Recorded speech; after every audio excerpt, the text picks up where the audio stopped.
இதெல்லாம் திருந்தினா சந்தோஷம். உங்க வீட்டு பக்கத்தில் இருக்கிற ஒரு குடி அதை திருந்தினா சந்தோஷம். உங்க சித்தப்பா பெரியப்பா அண்ணன் தம்பி யாரும் பூச்சி விட்டுருவங்க மாத்தினா சந்தோஷம். புரியுதுங்களா? நீங்க எந்தெந்த வகையில வந்து ஒரு ஸ்டூடெண்ட் நினைச்சா எல்லாம் சாதிக்கும். ஒரு இளைஞன் அடுத்த நீ ஸ்டூடெண்ட் நாளைக்கு என்னது இளைஞன் நினைச்சா யாரும் பண்ண முடியும். இன்னைக்கு நாட்டோட முதல்வர் யாரும் சொல்றாங்க, இளைஞர்கள் சொல்றாங்க. புரியுதுங்களா?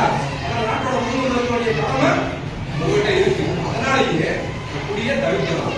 போதை பொருள் யூஸ் பண்ணுறத அடுத்த கட்ட தலைமுறைக்கு போகக்கூடாது. புரியுதுங்களா?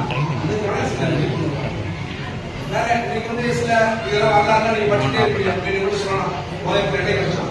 ஒரு கிமு 5000 ஆண்டுகளுக்கு முன்பு நடக்கூடியதான். எப்படி வருதுன்னா, சில வெளிநாட்டவர்கள் வந்து நம்ம வெளிநாட்டு எப்படி இருக்கிறப்ப அவங்க வந்து சில கலாச்சாரம் ஒரு ஃபங்க்ஷன் வைக்கிறாங்க. அப்போ வந்து ஃபர்ஸ்ட் ட்ரிங்கர் ஃபுல்லாக புரியுங்களா? ட்ரிங்க் வந்தோடனே அதை வந்து அப்படியே அடிக்ட் ஆகிட்டு அப்புறம் வந்து சில ஃபங்க்ஷன்